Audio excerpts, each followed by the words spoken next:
Iya, pemirsa, kita masuk di segmen terakhir dari toko kita, masih bersama dengan Kepala BPS, Bapak Kecuk Suharyanto. Pak Kecuk, 2018 menjadi rekam jejak panjang bangsa Indonesia sendiri, bersiap diri untuk masuk ke 2019, begitu ya. Apa yang ada di 2019 ini mungkin sudah dilihat ya dari data-data BPS ini, begitu ya. Mungkin bisa dijelaskan terkait dengan ekonomi, kemudian juga peluang usaha, begitu. Seperti apa, Pak Kecuk? Pertama perlu saya infokan bahwa BPS tidak membuat prediksi Oke. 2019, hanya sampai 2018. Oke. Tetapi dengan belajar apa yang terjadi di 2018. Ada pesan-pesan tentunya ya, yang tadi saya katakan. Kalau kita lihat kemarin World Bank baru menerbitkan prediksi perekonomian 2019 yang tidak akan mudah. Oke. Karena pertumbuhan ekonomi global itu direvisi ke bawah dari 3% ke 2%. Oke. Negara-negara maju direvisi, negara berkembang juga. Mungkin yang perlu menjadi perhatian adalah untuk pertumbuhan ekonomi di Amerika dan Cina, di mana Cina dari 6,5 ke 6,2%, di Amerika dari 2,9 ke 2,5%. Kenapa saya perlu memperhatikan dua negara ini? Karena ekspor kita ke Cina itu 15%, ekspor kita ke Amerika Serikat 11%. Kalau ada sesuatu di dua negara tersebut lamban, otomatis itu menjadi sebuah tantangan yang perlu kita antisipasi dari sekarang. Kemudian jadi 2019 ini akan lumayan berat, tidak mudah. Perekonomian global masih akan melemah, perdagangan akan melemah, harga komoditas terutama sawit, batu bara dan karet masih akan turun. Padahal itu merupakan komoditas ekspor kita yang utama. Jadi akan berpengaruh. Tetapi saya yakin pemerintah sudah melakukan berbagai antisipasi, akan tetap menjaga inflasi di kisaran 3,5. Kita masih perlu memperbaiki ekspor kita dengan mengenjot ekspor dan mengendalikan impor. Pertumbuhan ekonomi kita harapkan masih akan di atas 5%. Berapa angkanya kita belum tahu. Tetapi pengaruh dari global tadi tentunya akan berpengaruh. Dampak pertumbuhan ekonomi ini tentu kita harapkan akan menurunkan kemiskinan dan pengangguran. Oke, bagaimana dengan politik? Oke, tadi BPS juga ada sedikit begitu ya, melakukan pendataan ya, pencacahan terkait dengan bagaimana situasi atau tensi politik di 2019 sendiri. Gimana Pak Kecuk? Ada bocorannya? BPS membuat yang namanya Indeks Demokrasi Indonesia.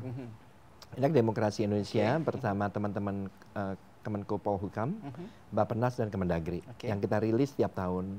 Dari komponen-komponen yang di Indeks Demokrasi Indonesia itu mungkin kita bisa belajar banyak. Bahwa demokrasi Indonesia sekarang ini masih dalam taraf sedang. Ada beberapa hal yang perlu diperbaiki. Ini memang bulan-bulan politik, tetapi kita sudah mempunyai pengalaman melakukan pilkada bersama. Ya. Jadi menurut saya ini tidak perlu terlalu ditakutkan. Ya. Mari kita sambut demokrasi ini dengan gembira. Jadi tidak perlu ada ketakutan. Tetapi dari perjalanan demokrasi Indonesia ini memang ada beberapa hal yang masih menjadi catatan buruk yang ke depan perlu diperbaiki. Apa aja itu Pak? Misalnya masih adanya ancaman dari masyarakat ke masyarakat soal kebebasan berpendapat. Itu nggak bagus. Semua orang boleh berpendapat pada batas tertentu, tetapi kalau kemudian saling mengancam itu nggak bagus. Masih ada demo-demo yang bersifat kekerasan. Itu menurut saya perlu dibenahi. Juga transparansi dari anggaran di daerah itu juga perlu dilakukan. Jadi beberapa PR yang terkait dengan variabel indeks demokrasi saya pikir itu perlu ditingkatkan dan juga terutama kaderisasi dari partai politik itu akan berpengaruh kepada demokrasi kita dan itu tercermin di Indeks Demokrasi Indonesia.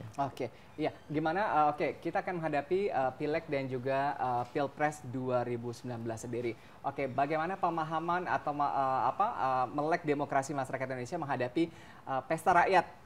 Pesta Demokrasi Rakyat 2019 ini, Bang Kecuk. Kalau seperti saya sampaikan, ini pesta demokrasi sesuatu yang biasa sebetulnya. Ya, jadi nggak perlu ditakut-takutin, tetapi mari kita bentuk irama yang sehat. Kalau di dalam internal BPS, saya selalu mengingatkan teman-teman harus menjaga kesatuan dan persatuan, harus bisa membedakan ini berita hoax atau berita betul. Karena itu saya selalu mengingatkan ketika mendapat forward sebuah berita, cek dengan triple filter. Apakah berita tersebut benar? Apakah berita tersebut mengandung kebaikan? Apakah berita tersebut mengandung kegunaan? Kalau salah satu dari tiga itu tidak dipenuhi, ya nggak usah disebarkan. Itu adalah salah satu cara menangkal hoax. Intinya bagaimana kita memilih pilek dan pilpres ini, ya tetap dengan menjaga kesatuan itu menjadi yang utama lah, ya. Ya terkait dengan tadi pentingnya data sendiri. Memberikan keyakinan bahwa data yang dikeluarkan BPS adalah valid, akurat dan juga jujur begitu ya. Ini apa yang akan dilakukan sih begitu ya, melihat bahwa semua didebatkan menjadi debatable begitu ya, data menjadi debatable. Apakah ada jaminan keyakinan begitu bahwa data-data yang dikeluarkan oleh BPS sendiri ini memang sudah bisa yakin akurat di lapangan? Seperti saya sampaikan tadi, bahwa metodologi yang dilakukan BPS mengacu kepada PBB. Dan BPS sangat transparan. Kalau ada yang mau datang ke sini, minta penjelasan lebih detail, kita akan berikan. Begitu.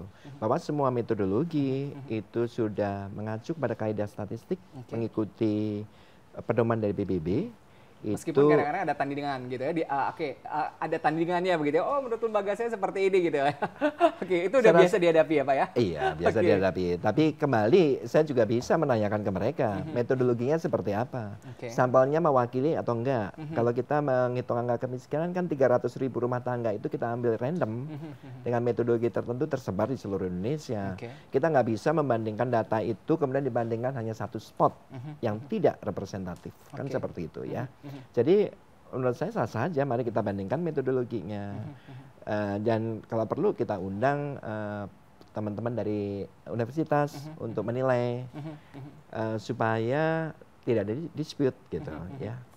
Iya. Nah, kalau tadi ada tantangan-tantangan terkait dengan kesulitan di lapangan yang dihadapi tim dari BPS sendiri begitu ya, misalnya sulitnya masyarakat Indonesia untuk memberikan data-data yang akurat sendiri begitu ya.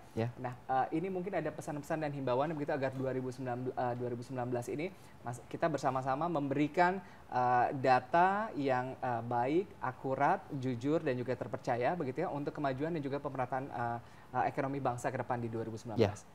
Saya hanya memberikan pesan bahwa data itu sangat penting. Kalau nggak ada data, kita ini seperti berjalan tanpa pelita begitu, gelap gulita. Jadi perlu ada data, dan data itu memang diperlukan untuk kebijakan. Kalau datanya salah, kebijakannya salah.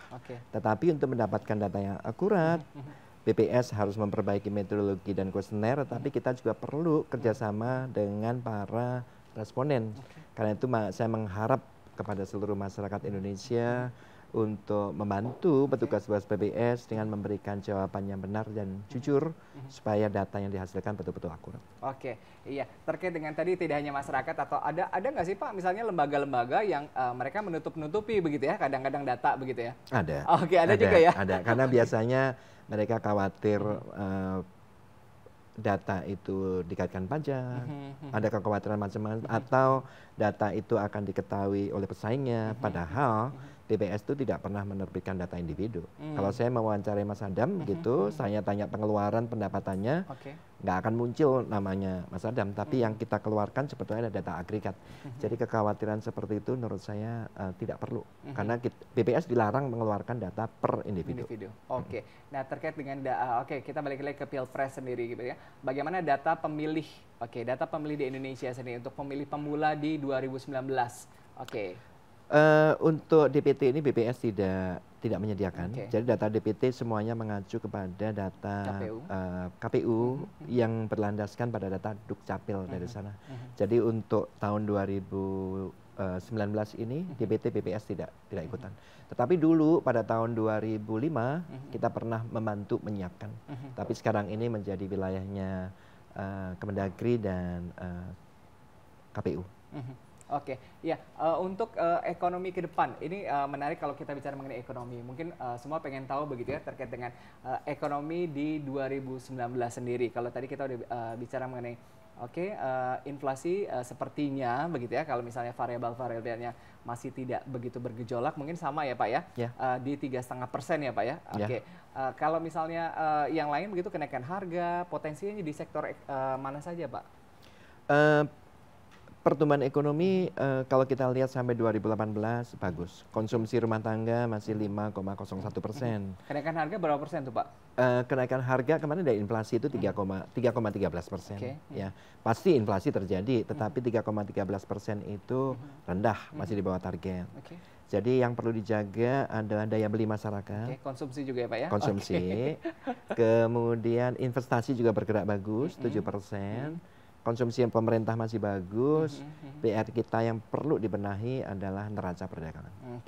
Iya pemirsa, kita jadi lebih yakin ya dengan data-data statistik yang dikeluarkan oleh BPS sendiri, Badan Pusat Statistik. Kalau misalnya sudah tadi ada jaminan valid, akurasi, kemudian jujur dan juga terpercaya, kita yakin bahwa ke depan ekonomi dan juga pembangunan Indonesia ini bisa lebih merata. Ya, kita harapkan begitu.